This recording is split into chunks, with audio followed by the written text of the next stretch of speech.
We're going to talk about her getting the advantage this week. So if Bobby's able to take her knee and bring it over my leg before I'm able to do that, okay, that's going to make that type of half guard very difficult for me to do, okay? So we're going to work on primarily using this top knee to bump for a position that we call the Jedi Mind Trick here, all right? Now, very important, when her knee is advancing like this, something that's going to complicate this, especially if I start to open my legs here, is Bobby can freely move this foot. Okay, so if she can move her knee around, she can essentially pull the foot out of this position. Good, and if she gets to the side of me, we can run into some problems there.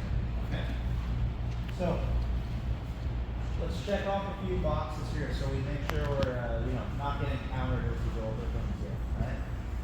So specifically on that detail with the knee, you guys got to make sure that this arm is in a good position. Okay, meaning I want to have my armpit right over her knee here, okay? So at any point, if she tries to advance this knee anywhere, see, I'm pretty tight to it, okay?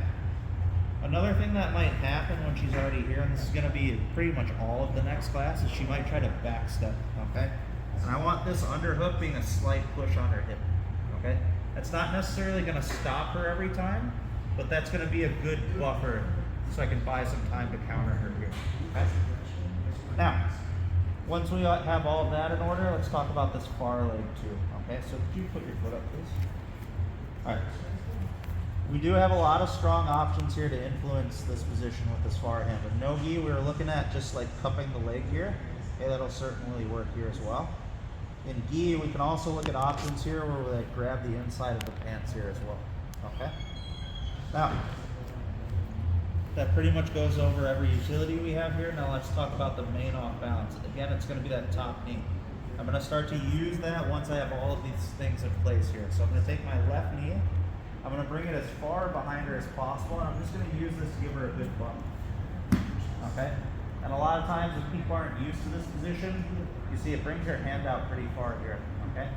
Now the good news is it's going to lead to a lot of the attacks we did last week. So once I get that, we're going to go back to the duck under here, okay? So I'm going to take my thumb, I'm going to wipe my elbow over my head, okay?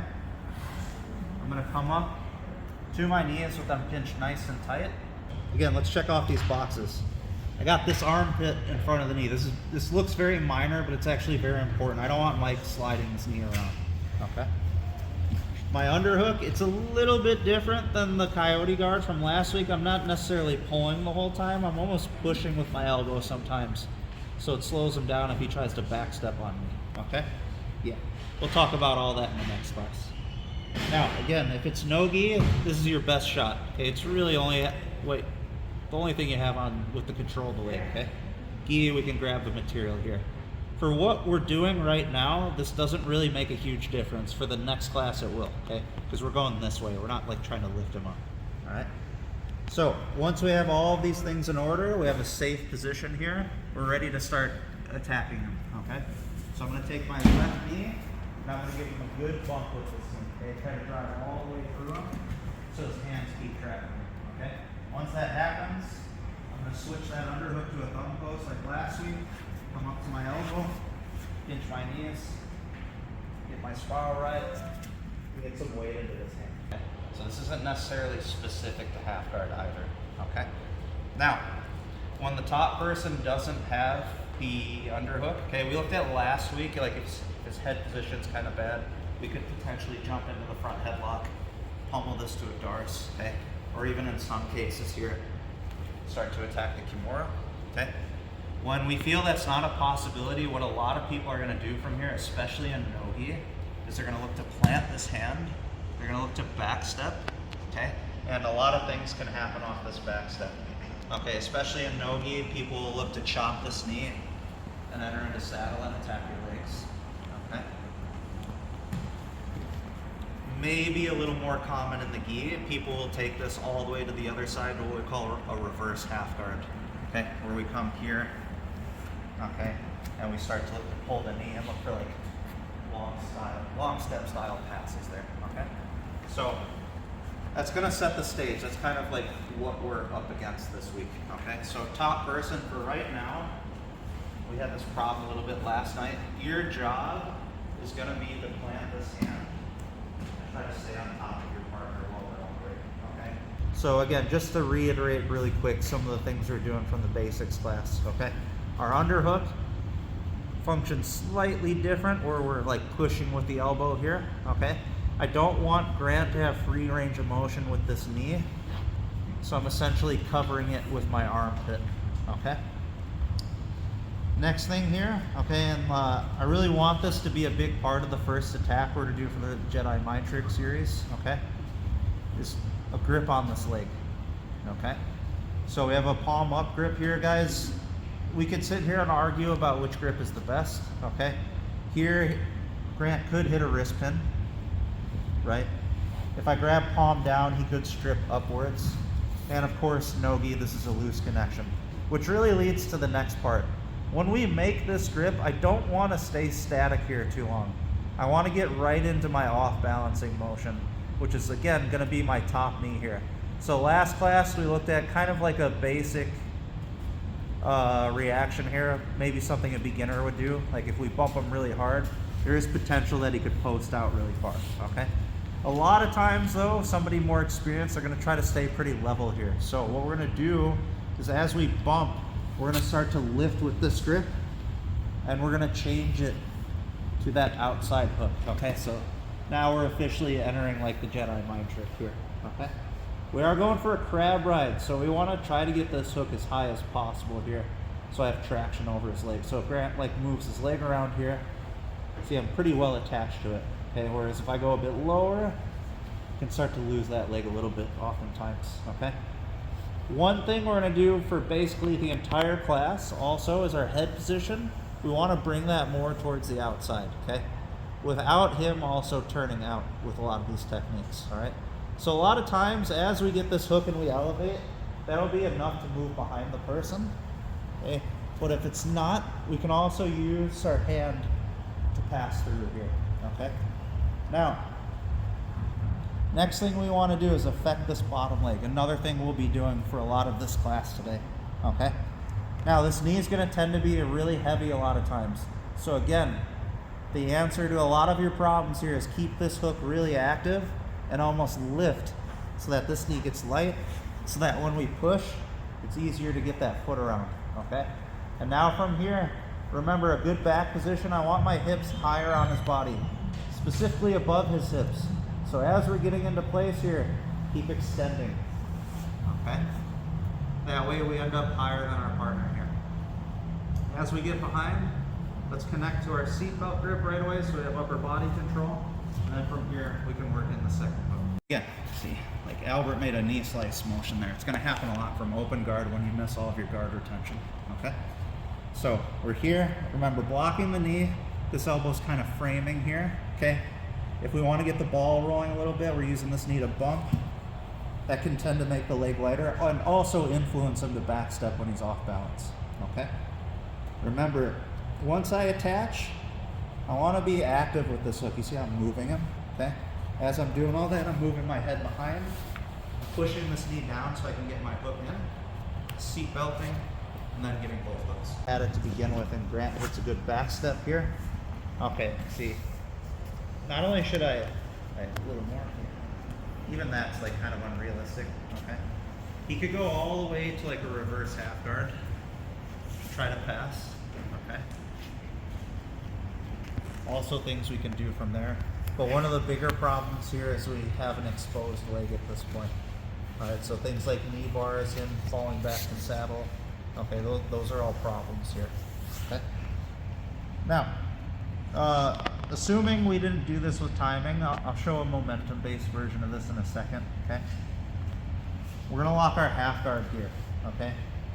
You theoretically could lock it either way, but I'm really gonna recommend that you keep this top leg on bottom, because here I still have an exposed leg. He could fish for that, okay? So we're gonna do a couple things to regain our position here, okay? We can keep that grip on the pants, or again, stiff arm the leg. But a little detail here that's hard to see is you guys should really be back heeling, and you should be like extending your hips through this lock so it pushes his leg forwards, okay? Now as I push with my hand and as I push with my hips, it should give me an easier avenue to get that leg in the middle and make a hook on his leg here. Okay? Now, the first thing we're going to talk about is sweeping in both directions, okay? Meaning his weight placement isn't fully like distributed here. One of the first things I can try is with my underhook, or just generally if he's leaning this way, is try to rotate this way. And if I feel like I can rotate flat to my back, that's when I'm going to start thinking about switching my hooks here, okay? So guys, remember what I said earlier, okay? I don't necessarily want to go flat in the Jedi Mind Trick right away, okay? And there's good reason for that. If I go flat here without the right foot placement, Grant can just kick off, okay, either that way or over my body, and we can end up in some bad positions here. Okay? Let's just go from the beginning. Okay, back step. All right, so we were here. So guys, very important. I'm on my side, I have the middle hook. I go flat, as I go flat, I switch my hook. And still try to bring this foot high, okay? He could still potentially try to kick off here. Okay, try. See, I can track him. However, if I go too low, a lot of times you get some slippage. They might kick over your body and get a weird position here. Okay, we don't want that. So still kind of high with this foot. All right, now once we get there, okay, we want a good extension, just like the last technique where we extended our hook. This time we're primarily going to use this foot on the floor to help with that. Okay, so now I can get like a good hip bridge going. Okay, so watch. I use my left foot to extend my hips, then I extend here. See, now I'm really moving his hips. Now one last detail, I can keep the pants or punch through if it's no-gi, and just keep turning here. Now as we turn and we get to the top, we're going to start to think to convert to a stronger passing position here, or just a stronger pin, which is the leg drag. So as I start to come up, I'm going to switch that hook to my shin, right above his knee. Okay. We're not going to stay here. We're going to start to think to encapsulate the top pin. All right. So the pin on the bottom leg stops him from like doing hip escape style movements. Okay. I also want to stop him from potentially rotating his hip this way. So when you do a leg drag, it's very important you get your arm here.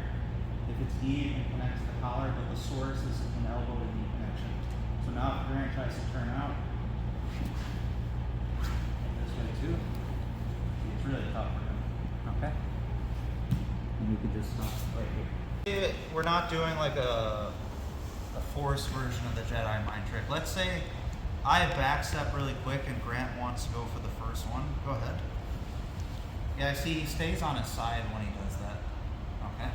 Now, and this is a mistake that like a lot of people make with this at first. If he tries to follow me versus catching with that crab ride hook, meaning going flat to his back, okay? A lot of times I'm going to win with that back step, whether I'm going to a reverse half guard or a right butt. You guys understand? Okay? Now, what might be confusing there is that last technique breaks that rule a little bit, okay?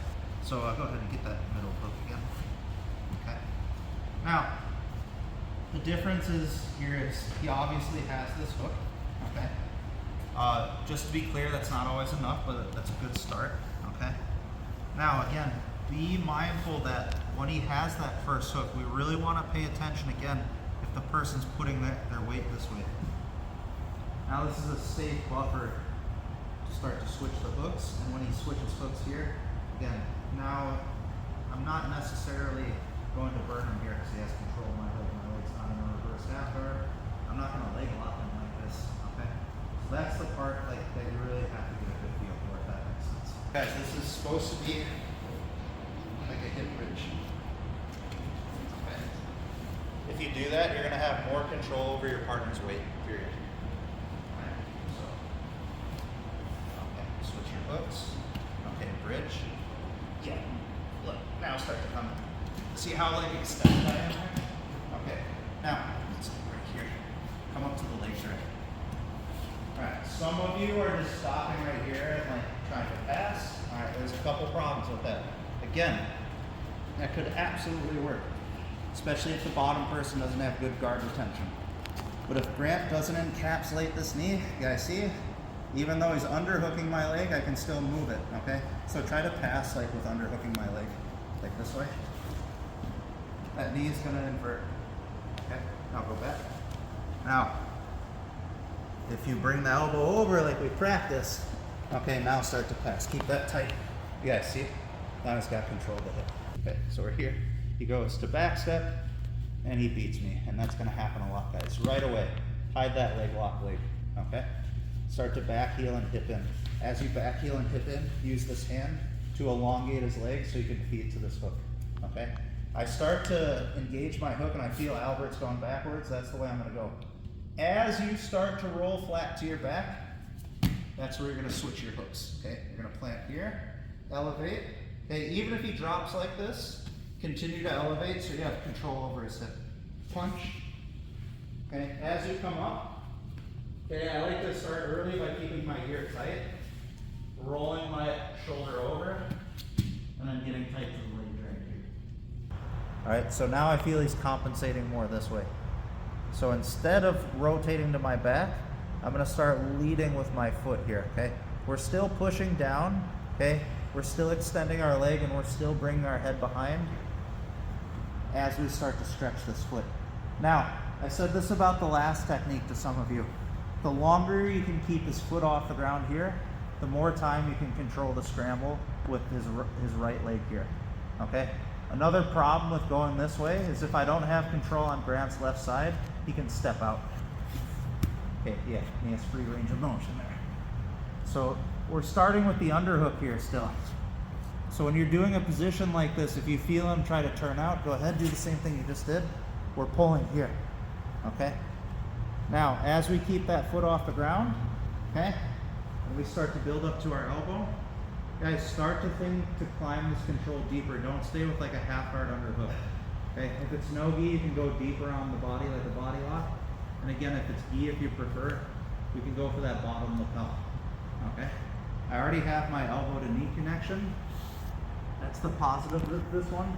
If we can time this well, it's gonna be a way stronger setup for the leg drag, okay? So from here, I start to build up. And you guys see, I already get into that strong position where I'm encapsulating the knee, okay?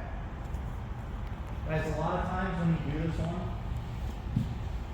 your head will end up on the outside. It's not necessarily the end of the world, okay? But again, in any position where we're folding the legs, if Grant's starting to get up to his elbow, okay, it's gonna help to have your head on the inside so you can rotate and push here and keep it broken down. So again, this is along the lines of putting everything together now, okay? If you're talking about taking this foot off? Yeah. Okay. If you like lose it. So if Grant starts to extend me and he takes the foot off, okay, be potentially to wrestle in body lock positions here. And again, if we can get used to that healthy transfer here, like if he tries to leg lock me here, good luck while I have this hook, right? It's gonna be hard to fish for the knee bar or the heel hook when this foot's hidden, okay? So as we go here and we move our head behind, okay? Guys, give it an honest try. If your partner's not giving you the right reaction, take them this way, okay? Right now he is, I can't go flat. So I'll kind of load this way sometimes. Otherwise, if we're just doing this straight forwards, we're just extending here, okay? And as I extend, I connect right to the body lock. In my opinion, a lot of times, this will be a stronger transfer to a leg drag, okay? So as I bring this arm across the hip, look, I'm not taking my foot off yet, okay? I'm not taking my foot off until I build height in my elbow, so I can safely go directly to my shin. Never at any point did I lose this connection with the foot, okay? A lot of times when people backstep, okay? You know at first, like that this is bad, okay? I'm too extended over him. Then eventually you find your base here, okay? So, for example, if Grant goes to knock me backwards, I have a post there. If he goes to do the last technique, I have a post here. Okay, so now we're at kind of a stalemate.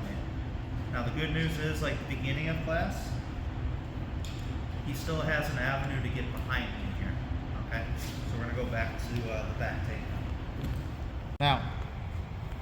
As we start to extend and move ourselves behind, okay, We are gonna trade our feet again. We're gonna look for a crab ride hook, okay? Now, I'm gonna strongly recommend that as you do this, okay, you're using all those details to bring your head behind the person, all right? Now, from here, as we're lifting with that first hook and pushing down, we're trading to that crab ride hook above the knee, guys. Try to get as high as you can with this foot, okay? Again, when I start to extend, I need the ability to push Grant down. If I'm all the way down here, not only is that hard, again, we could lose this position altogether, okay? So right here. Now, just like the leg drag, we have a turnout problem here, okay? I don't want him to kick this leg over and start spinning this way too much. So something we can do with this arm as we get behind is we can almost get like a diagonal type of control here where I grab the shoulder. Either the E, or either snaking over like this, like a collar tie for no gi. So now with the underhook and the control on the shoulder, if Grant spins out, it actually kind of a lot of times makes the crab ride a lot easier for me. Okay, so that's really the next step. As I extend this up, I'm using that to get my second crab ride hook. And now from here, while I'm holding tight, again, do not push him away from you. Pull him. I want to extend now. And from here, I can safely start climbing up my seatbelt grip, one hook at a time. You guys remember, if you haven't done this before specifically, like maybe dynamic back control is not your thing. Whenever you get this first hook in, always fall to this side is a good habit. If I fall this way, you can escape. There's nothing here. If I fall this way, I have a barrier right here at the first hook. And I can enter into the second. So he back steps, this it, sliding my foot on the leg lock, okay? Giving in, getting that primary hook here, okay? Guys, I'm not gonna lie, this can help a lot. The sooner you move behind the person, okay, the easier it can be to pummel this crab ride hook in if you're not flexible, okay? Can you try to stay on top? Okay. Now guys, remember the first technique. We were doing this thing where we push the knee down and we throw the leg over, right? The same problem can be present when you're trying to get this foot under. So remember that concept we were talking about. You're like, man, I just can't get this foot in. This is too difficult. Stretch him out first. With the first hook, my right leg, and I'll get my left leg in, okay? Then as I'm returning him to the mat, we can keep that pull. Once we have him settled, we'll switch to the seatbelt. 1,